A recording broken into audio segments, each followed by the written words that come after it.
Okay so hello everyone, C programming के इस नए लेक्चर में आप सभी का स्वागत है। और आज की जो वीडियो है वो होने वाली है एरेस पे। तो यहाँ से हम एरेस का जो टॉपिक है वो शुरू कर रहे हैं। तो शुरू करते हैं। पहले मैं यहाँ से पेन सिलेक्ट कर लेता हूँ एक सेकंड के लिए। और अब हम शुरू करते हैं एरेस। तो अभी हम शुरू करते हैं एरेस। तो अभी तक क्या है, हम जो भी एलिमेंट स्टोर कर रहे हैं, मतलब जो भी वैल्यू हम स्टोर कर रहे हैं वो हम किसी ना किसी वेरिएबल में स्टोर कर रहे हैं। जैसे हमारी एज है, उसे हम एक वेरिएबल में स्टोर कर रहे हैं, या फिर इंग्लिश के मार्क्स है तो हम उसे इन इंग्लिश लिख के उसे इंग्लिश में स्टोर कर रहे हैं। बट एक चीज होती है, देखो आप हर चीज के लिए अलग अलग एलिमेंट भी बना सकते हो, या फिर आप कर सकते हो थोड़ा सा स्मार्ट वे चूज, और वो क्या होगा, एरेस। तो एरे क्या होती है? Array are used to store similar kind of data in a sequence. यानी अगर कोई डेटा है, जैसे सपोज किसी के मार्क्स हैं, तो जितने भी मार्क्स होंगे वो या तो फ्लोटिंग पॉइंट नंबर होंगे, अगर कोई डेसिमल वाले जो नंबर्स उन्हें इनपुट कर रहा है, या फिर वो इंटीजर्स होंगे। तो हम फिलहाल के लिए उन्हें इंटीजर अज्यूम कर लेते हैं। तो मैं हर मार्क के लिए अलग अलग इंटीजर बनाने के बजाय एक एरे बना लूंगा, जिसमें मैं 5 जो मेन सब्जेक्ट्स होते हैं आपके, हमारे 12th क्लास में 5 सब्जेक्ट्स होते हैं, 5 सब्जेक्ट के हमें मार्क्स स्टोर कर रहे हैं। अब एक तरीका तो ये होगा, या तो मैं 5 वेरिएबल्स बना लूं अलग अलग सब्जेक्ट के नाम से और उसमें मार्क्स को स्टोर कर लूं, या फिर मैं एक और तरीका है कि मैं एक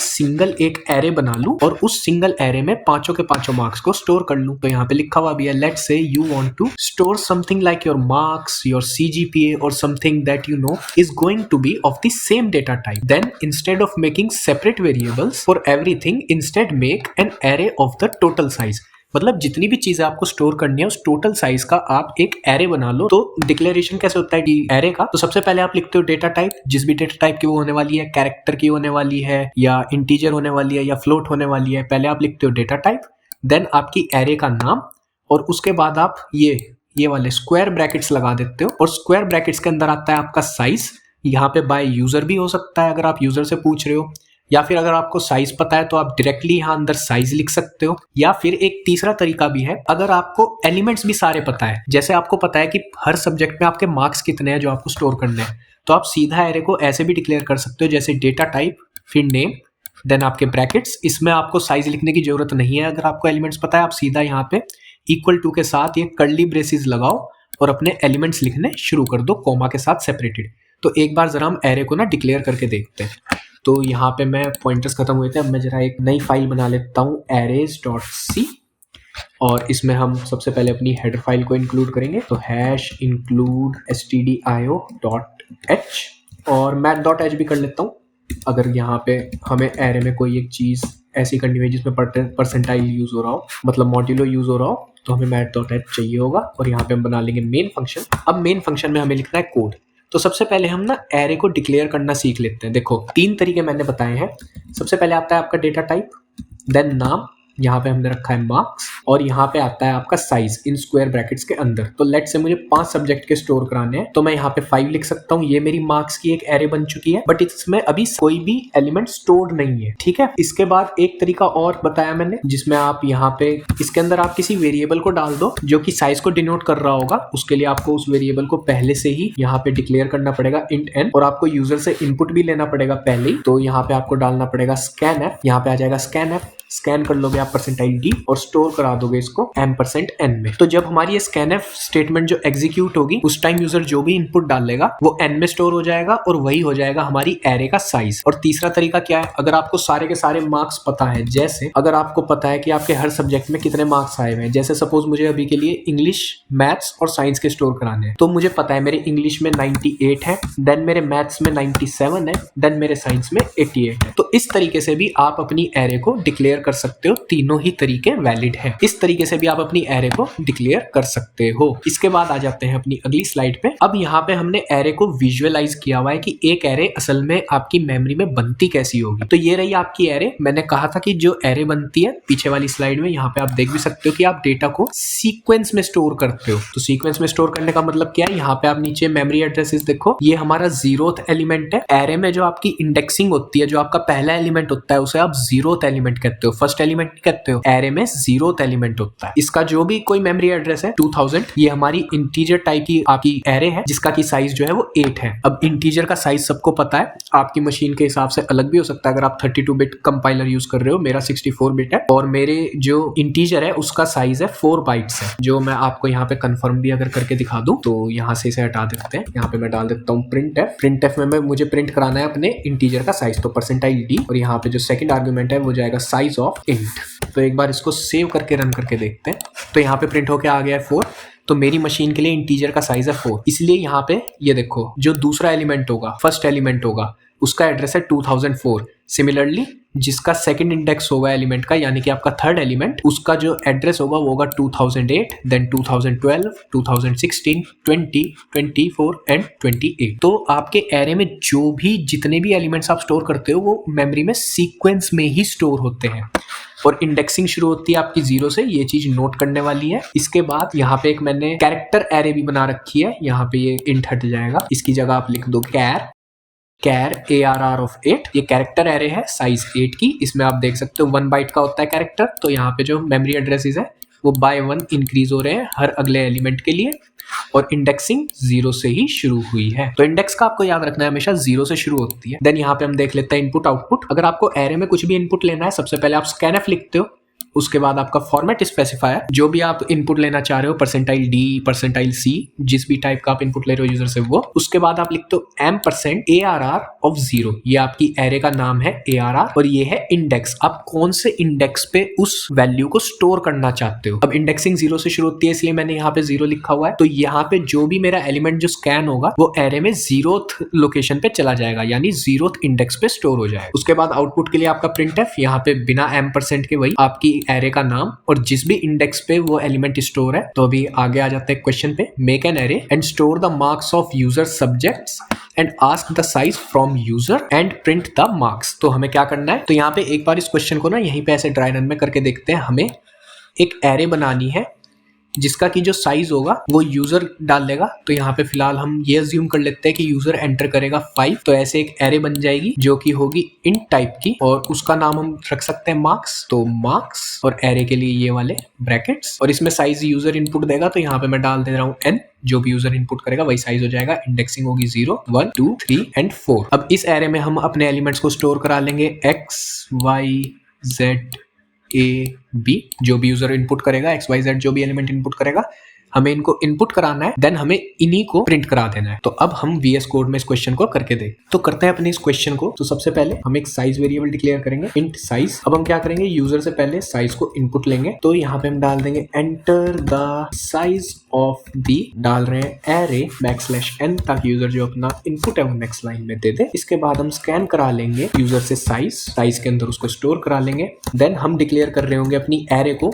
हमेशा सीक्वेंस में चलना, साइज को हमेशा इनपुट भी पहले लेना और उसे स्टोर भी पहले कराना, और एरे को साइज को इनपुट लेने के बाद ही डिक्लेयर करना, जो कि C प्रोसीजरल लैंग्वेज है। तो यहाँ पे मार्क्स, जिसका जो साइज होगा वो होगा साइज के इक्वल, जो भी यूजर अपना साइज डाल लेगा। अब हमें बार बार यूजर से इनपुट लेना है। तो यहाँ पे हम चला रहे होंगे फॉर लूप को। 0 से ही शुरू होगा क्योंकि एरे में इंडेक्सिंग 0 से शुरू होती है। लेस देन जाएगा साइज के, प्लस होता रहेगा। इसमें हम पहले एक स्टेटमेंट डालना करेंगे ताकि यूजर को पता रहे वो कौन से मार्क्स डाल रहा है। तो एंटर मार्क्स, देन \n, ताकि यूजर नेक्स्ट लाइन में अपना इनपुट दे। और सेकंड आर्गुमेंट क्या होगा, वो कौन सी पोजीशन के मार्क्स डाल रहा है। अब फॉर अस प्रोग्रामर्स हमें पता है इंडेक्सिंग 0 से शुरू होती है एरे की, बट जो यूजर है जब वो मार्क्स एंटर करेगा तो फर्स्ट के मार्क्स को एंटर करेगा, first, second, third, fourth, fifth. उसे 0th इंडेक्स का नहीं पता है। तो इसलिए हम यहाँ पे जब मैसेज डाल रहे होंगे उसमें हम प्रिंट कराएंगे i+1। उसके बाद हम स्कैन कर लेंगे, स्कैन है, यूजर मार्क्स इनपुट करेगा तो इंटीजर ही होंगे, और हमने एरे भी इंटीजर की बनाई, या फ्लोटिंग पॉइंट की भी बना सकते हो। m% उसे मार्क्स में स्टोर करा लेंगे और मार्क्स में इंडेक्सिंग i की ही डाल लेंगे, क्योंकि हमारी जो एरे है उसकी इंडेक्सिंग 0 से शुरू होती है। तो जब लूप मेरा पहली बार चलेगा तो i = 0 है, तो एरे में 0th इंडेक्स पे मार्क्स स्टोर हो जाएंगे। देन प्लस होगा, i = 1 हो जाएगा, तो फर्स्ट इंडेक्स पे मार्क्स स्टोर हो जाएंगे। देन i = 2 होगा, देन यहाँ पे सेकंड इंडेक्स पे मार्क्स हमारे स्टोर हो जाएंगे, देन थर्ड पे, एंड देन सो ऑन। तो इसलिए यहाँ पे इंडेक्सिंग i को ही रखना है।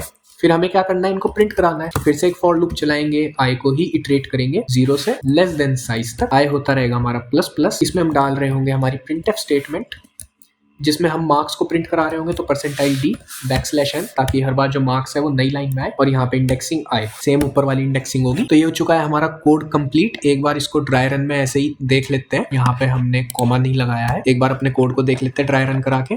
तो हम पहले यूजर से साइज इनपुट ले रहे हैं एरे का, देन उस साइज की एरे बना रहे हैं, देन उस एरे में हम इनपुट ले रहे हैं मार्क्स को, देन उन्हीं मार्क्स को हम प्रिंट करा दे रहे हैं। तो अब इसे रन करके देखते हैं। तो यहाँ पे रन करते हैं अपने कोड को। सबसे पहले साइज डाल देते हैं। साइज में 5 डालूंगा, 5 सब्जेक्ट से ज्यादा के मार्क्स मैं स्टोर नहीं करा रहा हूँ। देन 98, 97, 88, देन डाल देते हैं 64, देन डाल देते हैं 85।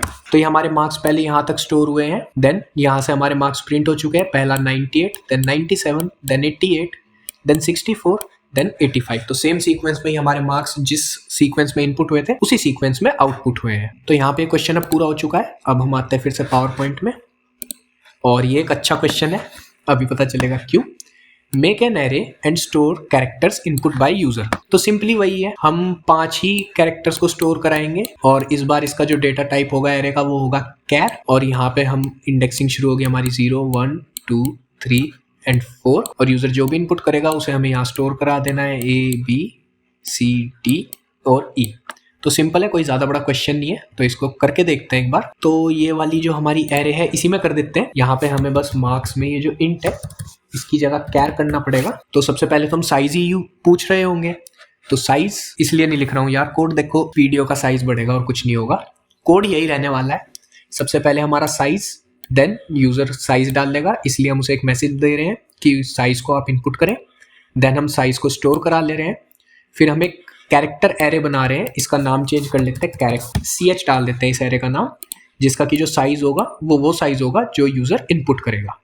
देन हम एक लूप चलाएंगे, स्कैन कर रहे होंगे इस बार %C को, जिसे हम स्टोर करा रहे होंगे %CH ऑफ I में। एंड इसमें अब कोई ज़्यादा चेंजेस नहीं है, बस यहाँ पे जो प्रिंट है यहाँ पे %C और मार्क्स ये जो है ये हो जाएगा हमारा CH। तो अब इसे जरा हम सेव करते हैं और रन करके देखते हैं। सेम कोड है, ज़्यादा चेंजेस नहीं है। साइज हम डाल देते हैं 5। अब देखो फर्स्ट मार्क्स के लिए रुका, सेकंड वाले के लिए रुका है, तो यहाँ पे ना एक चीज और कर देते हैं, जो मार्क्स है ना इसकी जगह कैरेक्टर कर देते हैं। अब इसे सेव करके दोबारा रन करते हैं। ऑलराइट, तो साइज पूछ रहा है 5। फर्स्ट कैरेक्टर के लिए नहीं रुका, सेकंड के लिए रुका है, मैं डाल देता हूँ C। थर्ड के लिए नहीं रुका, फोर्थ के लिए रुका है, मैं डाल देता हूँ G। तो यहाँ पे आप प्रिंट देख सकते हो, फर्स्ट वाले के लिए नहीं रुका था, फर्स्ट वाले की जगह ब्लैंक आ गया है। सेकंड वाले में C प्रिंट हो चुका है, थर्ड के लिए नहीं रुका था, देन फोर्थ में G और फिफ्थ के लिए नहीं रुका था। तो ऐसा क्यों हुआ था? ये हुआ था जनाब आपके बफर के कारण। तो जब भी आप इनपुट डाल रहे हो अपने कैरेक्टर्स को, तो कीबोर्ड का ना एक बफर होता है, मैंने आपको पहले भी बताया था F फ्लश। तो जब भी आप कोई कैरेक्टर इनपुट करोगे C, उसके बाद आप क्या दबाओगे? अपनी एंटर की प्रेस करोगे। तो एंटर की क्या होती है? C में कैरेक्टर होता है \n न्यू लाइन का, तो \n भी कैरेक्टर में ही कंसीडर होता है। तो जब भी आप इनपुट करते हो तो C और \n। तो अब क्या हो जाता है, जब हम अपनी एरे में यहाँ पे इनपुट ले रहे होते हैं ना, तो जब हमने साइज डाला, पहले तो हमने साइज डाला 5 और फिर प्रेस करा एंटर, तो \n हमारे बफर में स्टोर हो गया। तो इसलिए ये फर्स्ट एलिमेंट के लिए नहीं रुका, यहाँ पे इसने \n को स्टोर कर लिया। सेकंड के लिए मैंने C को प्रेस करा, तो इसने C स्टोर कर लिया, फिर मैंने एंटर प्रेस किया हुआ था, तो \n बफर से यहाँ पे आके स्टोर हो गया। फिर इसने मेरे से अपना फोर्थ एलिमेंट पूछा, मैंने G दबा दिया, G के बाद मैंने फिर से यहाँ पे \n को प्रेस किया, यानी एंटर की को प्रेस किया, तो \n यहाँ स्टोर हो गया। तो अब इसका इलाज क्या है? इसका इलाज ये है, जब भी आप पहले तो अपना जब यहाँ पे आप स्कैन कर रहे हो इंटीजर को, उसके बाद आपको F फ्लश को यूज करना है, तो F फ्लश, और यहाँ पे फाइल नेम डालना पड़ता है, हम डाल देंगे stdin। अभी टेंशन लेने की जरूरत नहीं है, फाइल हैंडलिंग में बताऊंगा। तो यहाँ पे हमने डाल दिया stdin और यही सेम चीज हम कॉपी कर लेंगे, और जब भी हम अपना कैरेक्टर स्कैन कर लेंगे यूजर से, उसके बाद हमें फिर से अपना जो कीबोर्ड बफर है उसको क्लियर करना पड़ेगा। तो इसको हम इस scanf वाली स्टेटमेंट के बाद भी डाल देंगे। अब हम इसको रन करते हैं। Enter the size of array हम डाल देंगे 5। अब रुक रहा है फर्स्ट कैरेक्टर के लिए, तो यहाँ पे हम डालते हैं C D E F G। तो इस बार ये सारे के सारे कैरेक्टर्स के लिए रुका और सारे के सारे इसने यहाँ पे प्रिंट भी कर दिए हैं। अब ये जो F फ्लश है हमने यहाँ पे 2 बार यूज किया है, आप देख रहे हो। तो अगर मुझे इसे सिंगल टाइम ही यूज करना है तो मैं क्या करूंगा, यहाँ से इसे मिटा दूंगा, और ये वाला जो मेरा F फ्लश है इसको मैं यहाँ से कट करके सिंपली मेरा जब लूप में एंटर होगा यहीं पे डाल दूंगा। तो अब अगर मैं सेव करके रन करूंगा तो फिर से मुझे सेम रिजल्ट मिलेंगे 5। फर्स्ट के लिए रुका C D E F G और यहाँ पे देखो सारे के सारे प्रिंट हो चुके हैं। तो कैरेक्टर इनपुट लेने के लिए आपको याद रखना पड़ता है, हर बार जब भी आप कैरेक्टर को इनपुट ले रहे हो आप सबसे पहले कीबोर्ड के बफर को क्लियर करो। नहीं तो अगर कोई इंटीजर या फ्लोटिंग पॉइंट नंबर यूजर ने एंटर किया हुआ है तो पहले, उसके बाद जब यूजर एंटर दबाया होगा यूजर ने, तो वो एंटर जाके स्टोर हो जाएगा, बजाय जो आप रियल कैरेक्टर जो आपको इनपुट कराना था उसके बजाय। तो ये हो चुका है कैरेक्टर वाला।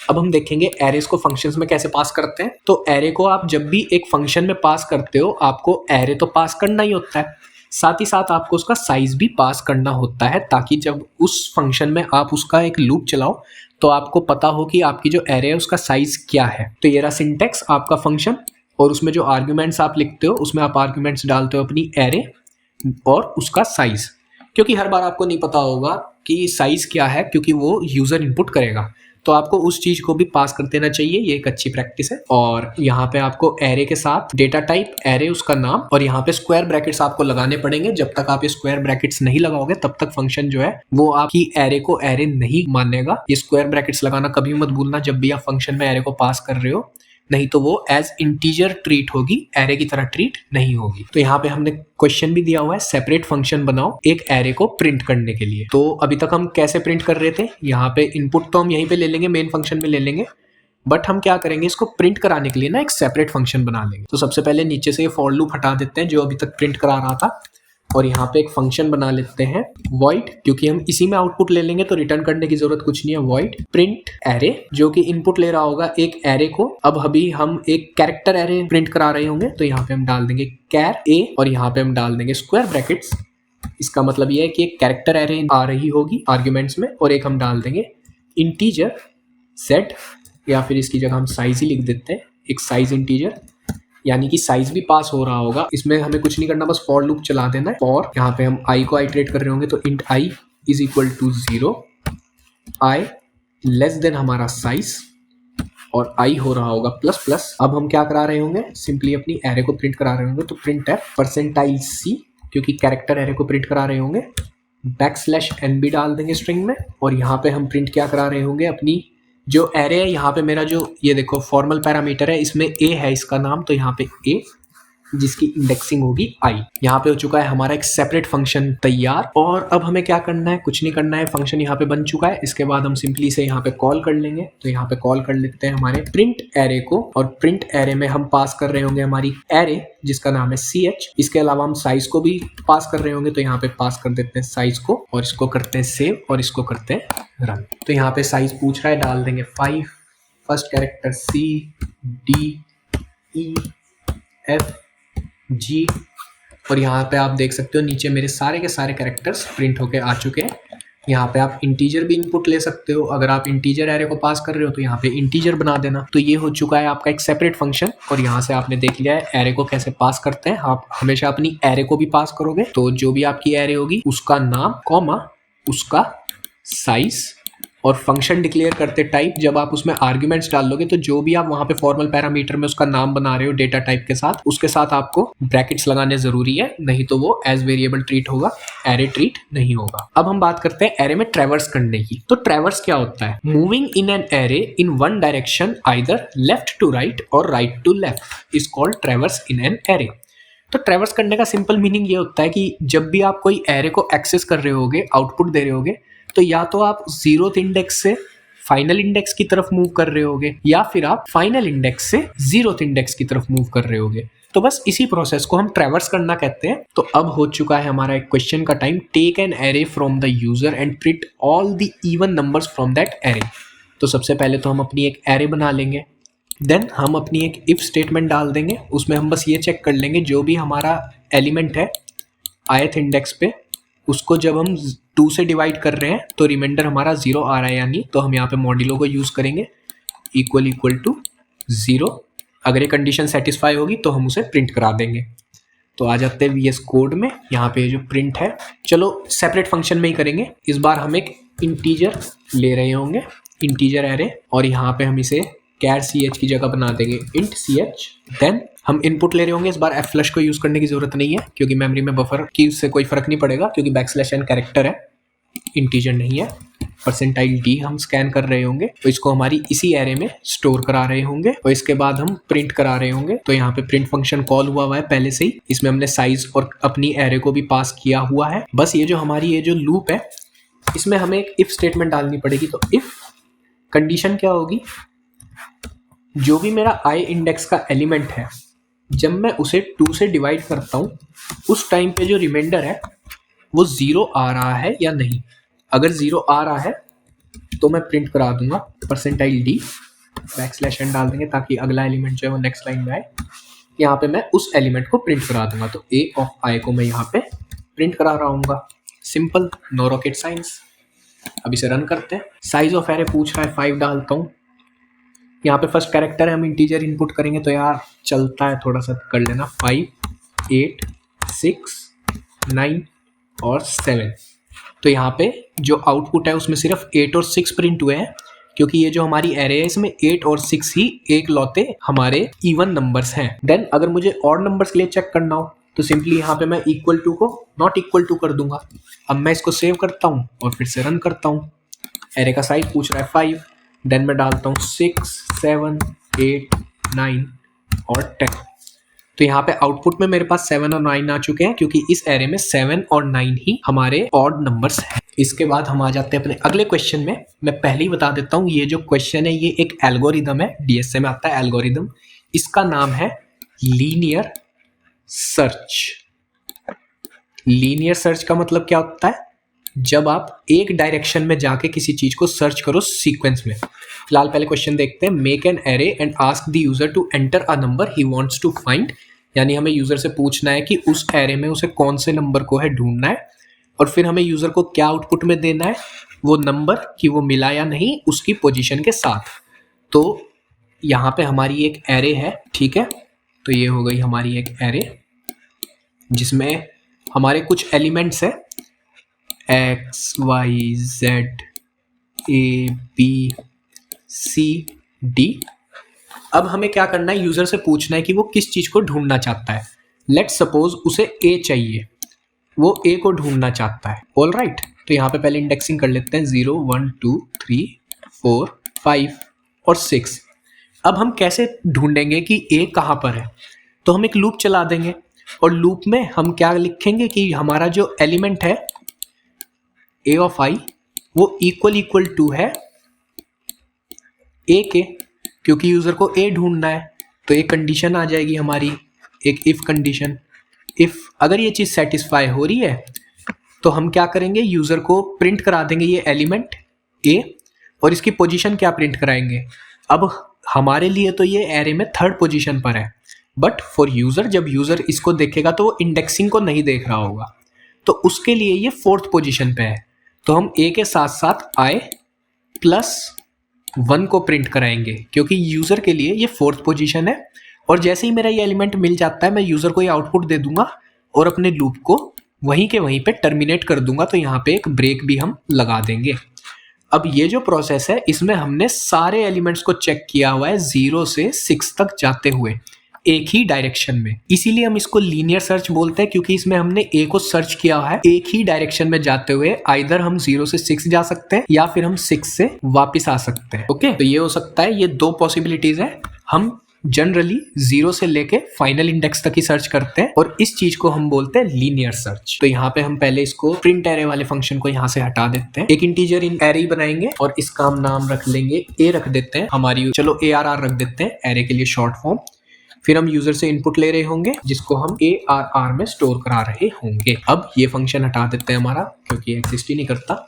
अब हमें क्या करना है, यूजर से पूछना है कि उसे कौन से एलिमेंट को ढूंढना है। तो जिस एलिमेंट को यूजर ढूंढना चाहता है उसे हम सी प्रोग्रामिंग में एज की रखते हैं। तो यहाँ पे हमने की इंटीजर बना लिया है। इसके बाद मैं यहाँ पे यूजर को एक मैसेज डाल दूंगा printf, इसमें स्ट्रिंग हम डालेंगे enter the number you want to find, जो भी यूजर फाइंड करना चाहता है। देन हम स्कैन कर लेंगे उस वेरिएबल को %d, क्योंकि यूजर एक इंटीजर ही इनपुट करेगा, और इसको हम स्टोर करा लेंगे % की में। देन हम फिर से एक लूप चलाएंगे, i को ही आइटरेट करेंगे 0 से, और यहाँ पे ये साइज तक जाएगा less than size. Then i हो जाएगा हमारा ++। इसके बाद हम एक इफ कंडीशन डाल देंगे। यहाँ पे कंडीशन क्या है कि जो हमारा एलिमेंट है i इंडेक्स पे वो इक्वल टू है की के, जो यूजर को ढूंढना है।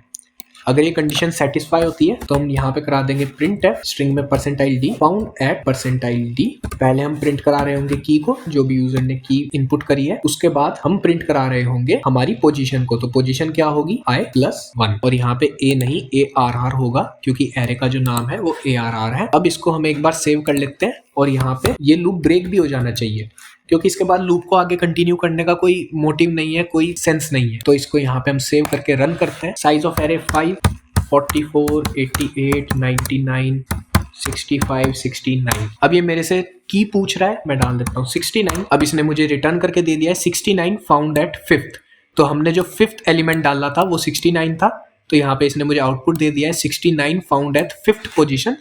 तो यहाँ पे हम 5 एक बार पोजीशन भी लिख देते हैं, पोजीशन। ऑलराइट, और इसको हम एक \n और दे देते हैं ताकि ये थोड़ा सा अच्छा लगे। तो रन कोड करते हैं फिर से हम डाल देते हैं 5, 66, 78, 85, 69, 45 की हम डाल देंगे 69 और 69 फाउंड एट 4th पोजीशन। तो कॉन्ग्रेचुलेशंस, एरेज की एक बहुत ही बेसिक जानकारी के साथ, इंफॉर्मेशन के साथ, एक बहुत ही बेसिक आइडिया होने के साथ आपने एक एल्गोरिथम को परफॉर्म कर लिया है जिसको हम बोलते हैं लीनियर सर्च। और अब फिलहाल इस वीडियो में हम यहीं तक रखेंगे, इसे और लंबा नहीं खींचेंगे। एरेज के ऊपर अच्छे खासे 2-3 लेक्चर्स बनेंगे, बनते भी हैं, तो 2-3 लेक्चर्स एरे के ऊपर आएंगे। फिलहाल हम इस वीडियो को यहीं पे एंड करते हैं। मिलूंगा आपसे नेक्स्ट वीडियो में। Till then take care.